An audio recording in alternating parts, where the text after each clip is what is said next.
Hello बच्चों, कैसे हो आप लोग। उम्मीद है अच्छे होंगे। बेटा जी, आज जो हम लोग अगर हम कल की बात करें तो हम लोग पिछले वीडियो में भ्रूण की संरचना इस बीजांड की संरचना को हमने बहुत अच्छे से देख लिया था। बीजांड के अंदर एक थैलीनुमा संरचना पाई जाती है जिसे भ्रूण कोश कहते हैं। इसके बारे में भी हम लोग थोड़ा सा देखे थे, भ्रूण कोश में कौन कौन सी कोशिकाएं होती हैं। आज बेटा जी हम लोग ये समझने वाले हैं कि इस भ्रूण कोश का विकास कैसे होगा।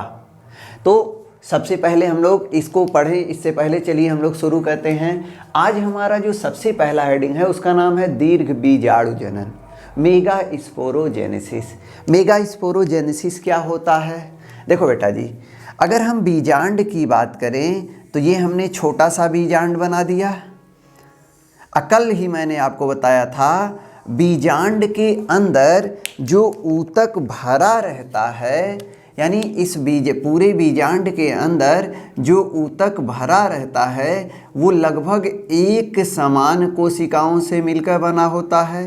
एक ही जैसे सारी की सारी कोशिकाएं होती हैं। इन कोशिकाओं को बेटा जी हमने नाम दिया था नाभिका या नाभिका यानी न्यूक्लियस।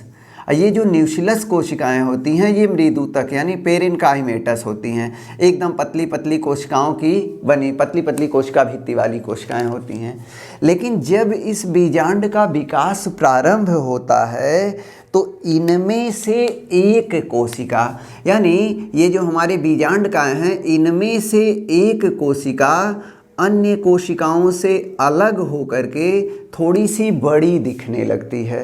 अब ये जो एक कोशिका बाकी कोशिकाओं से अलग हो गई और बड़ी दिखने लगी है, इस कोशिका को बेटा जी हम लोग नाम दे देते हैं दीर्घ बीजाणु मात्र कोशिका। क्या नाम दे देते हैं? दीर्घ बीजाणु मात्र कोशिका।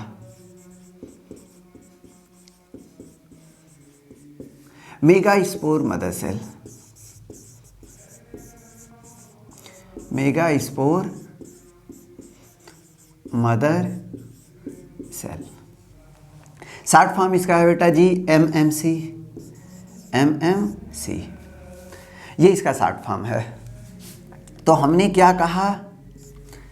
बीजांड काय यानी बीजांड के अंदर जो कोशिकाएं होती हैं उसे बीजांड काय यानी न्यूक्लियस कहते हैं। इन कोशिकाओं में एक कोशिका अन्य कोशिकाओं से आकार में बड़ी हो जाती है और किसकी तरह काम करने लगती है? दीर्घ बीजाणु मात्र कोशिका की तरह काम करने लगती है। अब ये जो दीर्घ बीजाणु मात्र कोशिका है, मान लीजिए ये मैं अगर कोशिका बना दिया तो ये हमारी कौन सी कोशिका है? दीर्घ बीजाणु मात्र कोशिका एमएमसी यानी मेगास्पोर मदर सेल। अब इस कोशिका में क्या होगा बेटा जी? अर्धसूत्री विभाजन। क्या होगा? अर्धसूत्री विभाजन। और जब अर्धसूत्री विभाजन होगा तो एक कोशिका से कितनी कोशिकाएं बनेंगी? 4 कोशिकाएं बनेंगी। और इन बेटा जी 4 कोशिकाओं को हम नाम दे देते हैं दीर्घ बीजाणु। दीर्घ बीजाणु। अब हमने आपको बताया था अर्धसूत्री विभाजन की 2 खासियत है, दोनों याद रखना। एक कोशिका से हमेशा कितनी कोशिकाओं का निर्माण होगा? 4 कोशिकाओं का निर्माण होगा। और गुणसूत्रों की संख्या कितनी हो जाती है? आधी। यानी हमारी जो एमएमसी है दीर्घ बीजाणु मात्र कोशिका है ये हमारा द्विगुणित होती है। लेकिन जब इसमें अर्धसूत्री विभाजन हुआ तो ये जो नई कोशिकाएं बनी जिनको दीर्घ बीजाणु कहते हैं ये हमारे N यानी अगुणित हो जाते हैं, यानी गुणसूत्रों की संख्या आधी हो जाती है। तो बेटा जी इसी क्रिया को हम लोग नाम दे देते हैं दीर्घ बीजाणु जनन। तो परिभाषित कैसे कहते हैं? दीर्घ बीजाणु मात्र कोशिका में अर्धसूत्री विभाजन के फलस्वरूप दीर्घ बीजाणुओं के निर्माण की क्रिया क्या कहलाती है? दीर्घ बीजाणु जनन।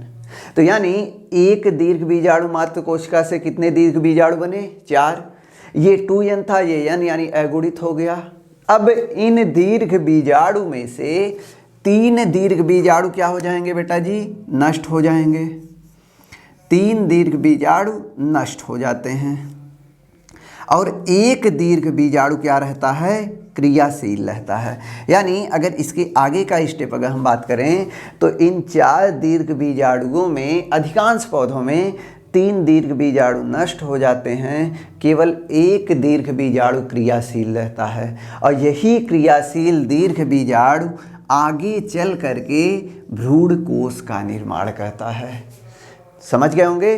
तो अब इस एक क्रियाशील दीर्घ बीजाणु से भ्रूण कोश का निर्माण कैसे होगा, चलिए इसको हम लोग डिस्कस करते हैं। तो एक बार इसको फोटो खींच सकते हैं आप लोग।